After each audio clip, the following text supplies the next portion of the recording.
जय हो श्री राम, जय राम, जय जय राम। रामचरित्र मानस में कुछ चौपाई ऐसे हैं जिनकी व्यापक अर्थ भी है और व्यापक महत्व भी है, और जो हमारे जीवन में अत्यंत फलदायी माना जाता रहा है। भक्तों, आज मैं बाल कांड के एक ऐसे चौपाई का चर्चा कर रहा हूं जिसके ऊपर तुलसीदास जी ने बड़ा विशेष महत्व प्रदान किया है, और कई प्रमुख संतों ने इस चौपाई को बड़े प्रेम से, बड़े हृदय से उसकी व्यापक व्याख्या की है, और सच मायने में इस चौपाई का सही व्याख्या आज तक किसी ने करने की कोशिश भी नहीं की, क्योंकि ये जो चौपाई है वो अपने आप में ही अनंत है, उसकी कोई सीमा नहीं है, वो सीमाओं में बांधी नहीं जा सकती है। परंतु प्रभु राम का नाम ही काफी है और उनकी चौपाई तो अनंत है। तो आइए इस चौपाई के ऊपर थोड़ी सी बात करें, इसको समझने का प्रयास करें। हरि अनंत हरि कथा अनंता, कहीं सुनहि बहुविधि सब संता।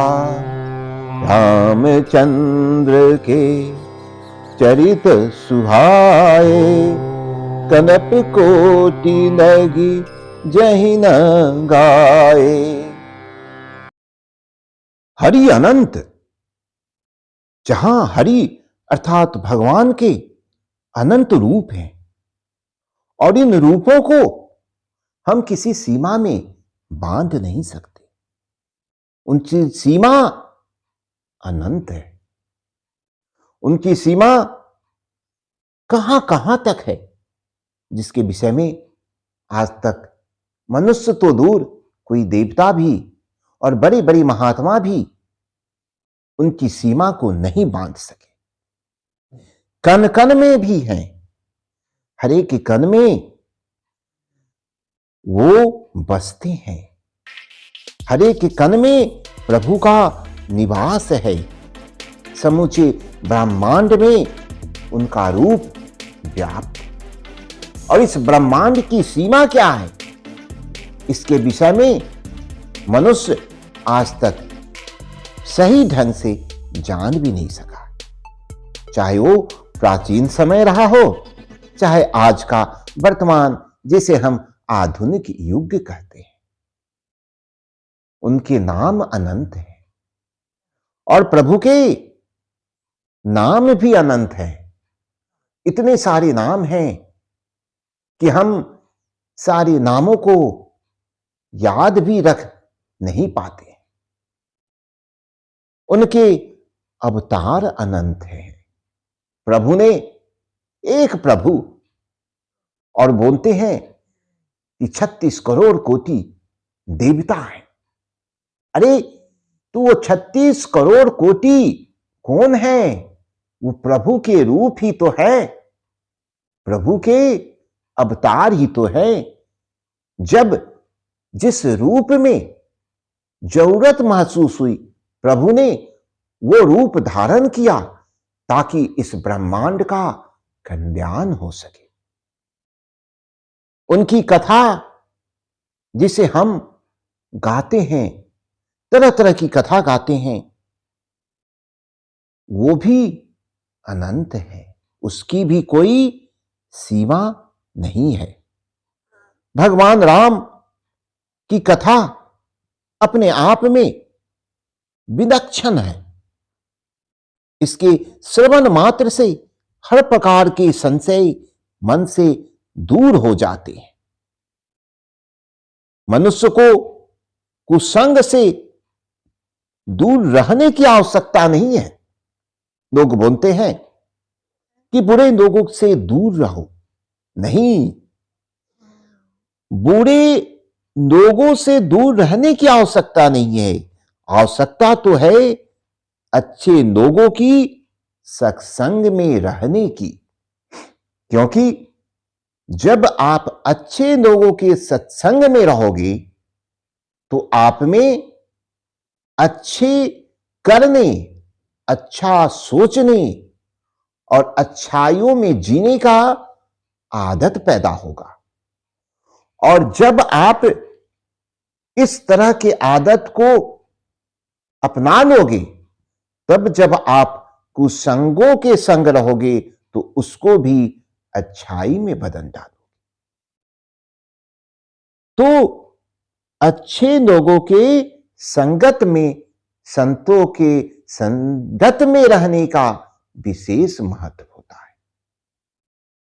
भगवान से मत डरो। ईश्वर से डरने की आवश्यकता नहीं है। डरना है तो पाप से डरिए, डरना है तो गलत कार्यों से डरिए। भगवान से तो प्रेम किया जाता है और प्रेम से ही भगवान को हम पा सकते हैं। इस मानव रूप में ईश्वर प्राप्ति का सिर्फ और सिर्फ एक ही रास्ता है और वो है प्रेम रूपी रास्ता।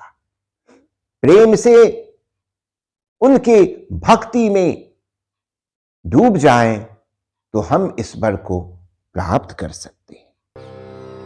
हरि अनंत, हरि कथा अनंता। हरि अनंत की व्याख्या की क्या कोई सीमा हो सकती है? कदापि नहीं।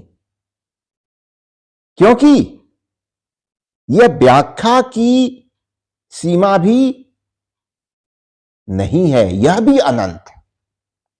भगवान की लीलाएं भी अनंत हैं। इन्हीं लीलाओं को ऋषियों मुनियों ने अनंत रूप से कथा के रूप में गाया है। ऋषि मुनि अनंत की अंतहीन लीलाओं का पूरा वर्णन इसलिए भी नहीं कर सकते क्योंकि उनकी तो निश्चित सीमा है, परंतु हरि तो अनंत है, उनकी कोई सीमा ही नहीं है। प्रत्येक ऋषि मुनि ने अपनी सीमाओं कल्प भेद के अनुसार हरि की कथा को गाया है।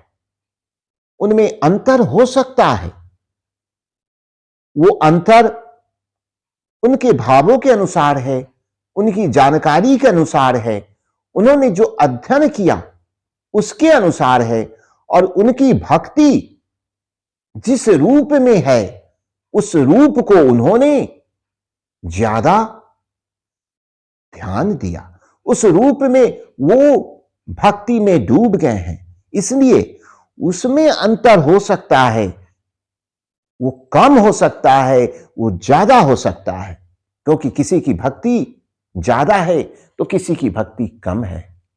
किसी की भक्ति किसी रूप में है तो किसी की भक्ति कृष्ण के रूप में है तो किसी की भक्ति शिव में है, किसी की भक्ति राम में है। वो पूर्वापर हो सकता है। अतः इसमें संशय या आश्चर्य नहीं करना चाहिए, क्योंकि भक्ति की कोई सीमा नहीं है। एक तुच्छ व्यक्ति अगर प्रभु राम का हृदय से नाम लेता है तो वो भी प्रभु का एक भक्त ही है और वो भी प्रभु को जपता ही है। इस संबंध में तुलसीदास जी कहते भी हैं, कनप भेद हरि चरित सुहाए, भांति अनेक मुनि सन गाए, करिय न संशय अस जिय जानी, सुनिय कथा सादर रति मानी। श्री रामचंद्र जी के सुंदर चरित्र करोड़ों कल्पों में भी गाए नहीं जा सकते। सबसे प्राचीन भागवत पुराण को माना जाता है। इस पवित्र पुराण में भगवान विष्णु के सभी रूपों का विस्तृत वर्णन हुआ है। इन्हीं के रूपों को खंडित कर रामायण एवं महाभारत की रचना की गई है। भगवान विष्णु कभी राम का रूप धारण कर रावण जैसे दुराचारी का अंत करते हैं, तो कभी कृष्ण का रूप रचकर पूतना एवं कंस जैसे अधर्मियों का नाश करते हैं। वहीं बराह रूप में प्रकट हो पृथ्वी की रक्षा करते हैं, तो नरसिंह का विराट उग्र रूप धारण कर हिरण्यकश्यपु जैसे दैत्य का भी अंत करते हैं। जहां राम की शालीनता मन को शांति प्रदान करती है, वहीं कृष्ण की प्रेम लीला प्रेम की अनुभूति प्रदान करती है। महाभारत युद्ध की साम दाम दंड की नीति हमें दुनियादारी सिखाती है, तो गीता का उपदेश मुक्ति का मार्ग प्रशस्त करता है। भगवान शंकर माता पार्वती से कहते हैं कि भगवान की माया से प्रखंड ज्ञानी मुनि भी मोहित हो जाते हैं। मैंने अभी आपको बोला था कि जितने भी ऋषि मुनि हैं, जो अपने विवेक से अपनी ज्ञान से जो कथा गाया है, उसमें अंतर हो सकता है, कम या ज्यादा हो सकता है, पूर्वापर हो सकता है, परंतु उसमें संशय नहीं हो सकता। उसके प्रति संशय हमें नहीं करना चाहिए। तो अभी आप देखिए कि भगवान शंकर जो पार्वती माता से कहते हैं कि जितने भी प्रखंड ज्ञानी हैं, जितने भी प्रखंड मुनि हुए हैं, वो भी प्रभु से मोहित हुए बिना नहीं रह सकते। तो जब वो कथा गाते हैं, जब उन्होंने प्रभु की कथा की रचना की, तो बिना मोहित हुए कैसे रह गए होंगे। अतः हर एक कथा का अपना एक महत्व है और वो सारे कथा संपूर्ण मानिए। तो इसी प्रसंग में भगवान शंकर ने भवानी जी से कहा, हरि माया मोहि मुनि ज्ञानी। हरि माया मोहि मुनि ज्ञानी। अतः देवता, मनुष्य और मुनियों में ऐसा कोई नहीं है जिसे भगवान की महान बलवती माया मोहित न करते। सुर नर मुनि कोई नहीं, जेई नमो माया प्रबल। अस विचारी मन माही, भजहि महामाया पतहि। हे प्रबुद्ध ज्ञानी, मन में ऐसा विचार कर उस महामाया के स्वामी श्री राम जी का